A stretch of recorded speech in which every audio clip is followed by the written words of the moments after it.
We follow the story of Alina, a woman from Moscow who once believed that true love was only something from movies or fairy tales. Even though she had a good job, a nice apartment, and many friends, she felt empty inside. Alina had been through several painful relationships, and each one made her trust love less and less. She often told herself that love was a lie. Wanting a break from her cold city life, she joined a travel group for cultural exchanges. She hoped to find a peaceful place, and she never expected that the Philippines would be the country that changed everything for her. During her visit, Alina traveled to Cebu with her group. One day, she got lost in a colorful and busy local market full of noise, laughter, and different smells.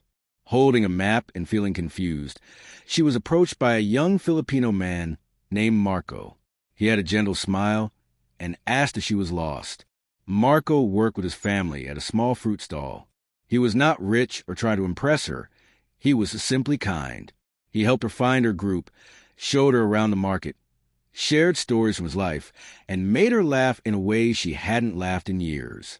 Before she left, he gave her a mango and told her it was sweet, but not sweeter than her smile. That small moment stayed in her heart and made her return to see him again the next day. As days passed, Alina kept visiting Marco, and their connection grew stronger. She learned that he worked hard to support his siblings after their father passed away. His honesty and gentle nature made her see a kind of love she had never known. There were no fancy restaurants or expensive gifts, just simple conversations, quiet moments, and sincere care. Alina extended her stay in the Philippines just so she could spend more time with him. One evening, while they watched the sunset on the beach, Marco told her that love meant taking care of someone, even on days they didn't feel lovable. His words touched her so deeply that she cried, and she realized she was falling in love for the first time in a real, honest way. When it was time for Alina to return to Russia, both of them felt heartbroken. Back in Moscow, she missed the warmth of the Philippines and especially Marco. They stayed connected through nightly video calls, even when the internet connection was weak. Marco woke up early to talk before her work, and she stayed up late just to see him on screen. Some of her friends laughed and said it was impossible for a Moscow woman to fall in love with a fruit seller from Cebu. But Alina didn't care. Their bond only grew stronger. Then one winter night, Marco surprised her by telling her he had finally gotten his passport after saving money for months. Soon after, he arrived in snowy Moscow, and Alina ran to him crying as people around him smiled at the touching scene. When Marco arrived in Moscow after months of saving, his visit became a major moment in Alina's life. People at the airport smiled when they saw the couple reunite in the middle of the snowy terminal. During his stay, Alina introduced Marco to her parents, who were unsure at first because they didn't know much about him or his life in Cebu. But after spending time with him, they noticed his respectful nature and gentle attitude. He tried speaking a few Russian phrases, which made everyone laugh in a friendly way. The family soon accepted him, and Alina felt happier than she had in years. They cooked meals together, shared music from their cultures, explored places like Red Square, and learned how to make each other feel at home even though they came from different worlds. People sometimes stared at them because they looked different, but neither of them cared. They were too busy enjoying the simple moments that made their days feel lighter.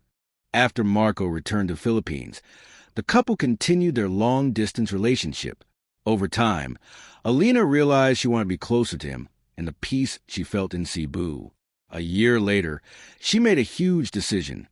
She left her city job in Moscow and moved to the Philippines. She started a small online business that allowed her to work from anywhere.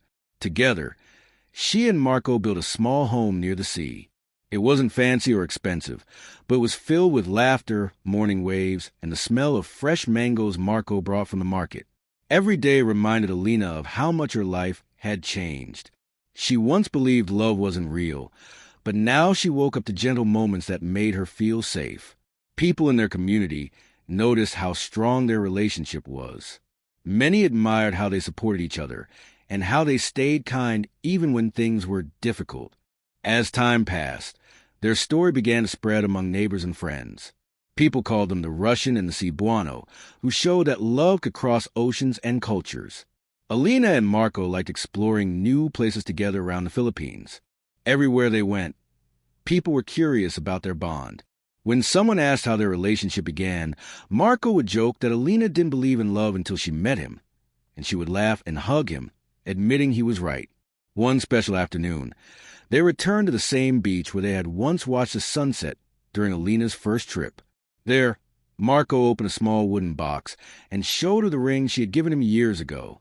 He told her it had once been a reminder, but now he wanted it to be a promise. With the warm light of the sun around them and the sound of waves nearby, he asked her to marry him. Alina felt tears in her eyes as she nodded, and their friends and neighbors later helped them celebrate a small wedding by the sea with simple decorations and heartfelt smiles.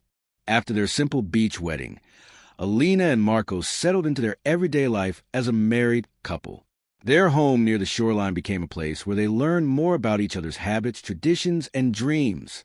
They didn't have many expensive things, but they shared small routines that meant a lot to them. On rainy evenings, they liked to sit outside under the roof and listen to the sound of water hitting the ground. Marco would sometimes tell stories about his childhood in Cebu, and Alina would share memories from the snowy streets of Moscow. Even when they didn't speak, they felt a warm silence that made them comfortable. Neighbors often said the couple had a calm energy that made others feel hopeful.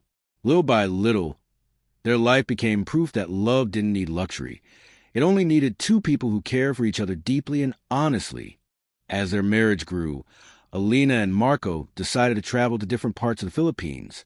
Alina wanted to understand a country that had changed her life so completely. They visited small towns, quiet beaches, and lively markets. Everywhere they went, people noticed how connected they were, even if they didn't come from the same culture or speak the same first language. Some strangers even asked for advice about relationships because they could feel the trust between the couple. Alina often said the Philippines didn't just bring her love, it gave her a second chance at life. During these trips, Marco liked telling the story of how they first met, and Alina always laughed when he added playful details. Their travels became a way to create new memories and remind themselves of how far they had come since the day she got lost in the Cebu market. One afternoon, Alina and Marco returned to the very beach where they had shared some of their earliest moments together. The sun was starting to set, painting the sky orange just like the first time she realized she was falling in love. They sat quietly, watching the waves roll in and out, feeling grateful for the life they had built. Then, as the wind got stronger, Marco turned to Alina with a serious look she wasn't used to seeing. He took a deep breath, as if he was trying to choose his words carefully. Alina felt her heart beat faster, sensing that something important was about to happen, something he had been holding on to for a while.